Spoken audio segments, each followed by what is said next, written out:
அவர்கள் பேசிய போது குறிப்பிட்டார்கள், நமக்கும் கொஞ்சம் சுதந்திர உணவு இருக்க வேண்டும். அதனால் சிவாஜி தான் அந்த அந்த துறையிலே, நடிப்பு துறையிலே பல நல்ல வேடங்களை எல்லாம் நடித்தார்கள் என்று.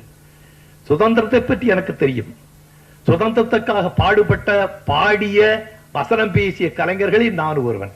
ஆனால் சுதந்திர போராட்டத்திலே எனக்கு பங்கு கிடையாது. ஆனால் அந்த சுதந்திர போராட்டத்திலே பங்கு பெற்று அழிந்து போன குடும்பத்திலே ஒருவன் பிறந்தவன் நான் என்ற பெருமைதான் எனக்கு இருக்கிறது. அதை பற்றி நான் வருத்தப்படவில்லை, நான் பெருமைப்படுகிறேன். இந்த நாட்டிற்காக தன்னை அழித்துக் கொண்ட குடும்பத்திலே பிறந்தவன் என்று. என்றால் எனக்கு ஒரு நல்ல பெயர் இருக்கிறது வீட்டிலே. இவன் பிறந்த அப்பனை தூக்கி ஜெயில வச்சான்.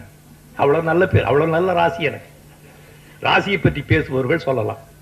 ஏன்னா நான் என்னைக்கு பிறந்தனோ அதே நிமிஷத்துல தான் எங்க அப்பனை தூக்கி ஜெயில போட்டாங்க.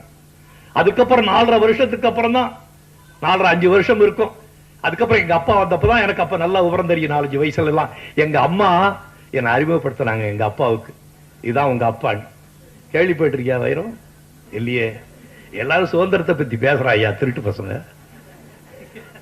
எங்க அம்மா சொல்லிதான் எங்க அப்பாவே தெரியும் எனக்கு, இதுதான்டா உங்க அப்பான்னு.